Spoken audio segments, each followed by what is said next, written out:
முதல் வாசகம். நாங்கள் பாவம் செய்தோம், வழி தவறி நடந்தோம். இறைவாக்கினர் தானியேல் நூலிலிருந்து வாசகம். அதிகாரம் 9, இறைவசனங்கள் 4 முதல் 11. என் தலைவரே, நீர் மாட்சிமிக்க அஞ்சுதற்குரிய இறைவன். உம்மீது அன்பு கொண்டு, உம் கட்டளைகளின்படி நடப்பவர்களுடன் நீர் செய்து கொண்ட உடன்படிக்கையை காத்து, அவர்களுக்கு பேரன்பு காட்டுகிறீர். நாங்கள் பாவம் செய்தோம், வழி தவறி நடந்தோம், பொல்லாதவர்களாய் வாழ்ந்து உம்மை எதிர்த்து நின்றோம்.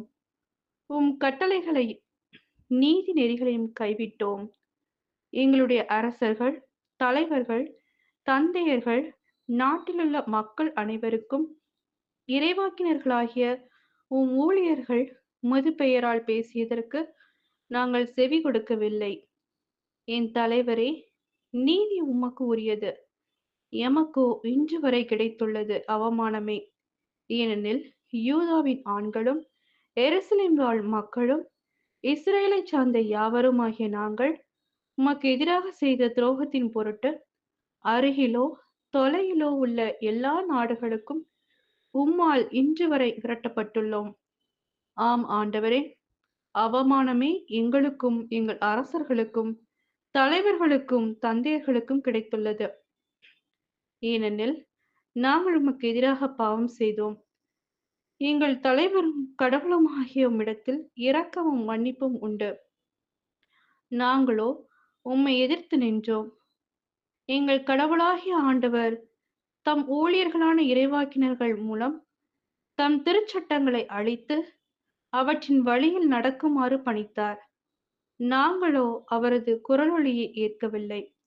இது ஆண்டவரின் அருள்வாக்கு. இறைவா மக்கு நன்றி. நற்செய்தி வாசகம். மன்னியுங்கள், மன்னிப்பு பெறுவீர்கள். லூக்கா எழுதிய தூய நற்செய்தியிலிருந்து வாசகம். அதிகாரம் 6, இறைவசனங்கள் 36 முதல் 38. அக்காலத்தில் இயேசு தம் சீடரை நோக்கி கூறியது: உங்கள் தந்தை இரக்கமுள்ளவராயிருப்பது போல நீங்களும் இரக்கமுள்ளவராயிருங்கள். பிறர் குற்றவாளிகள் என தீர்ப்பளிக்காதீர்கள்.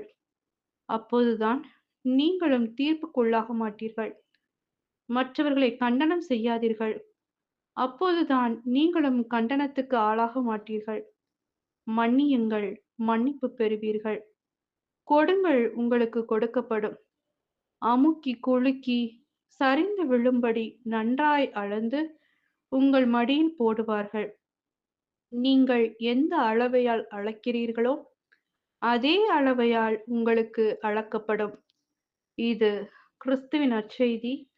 கிறிஸ்துவே உமக்கு புகழ்.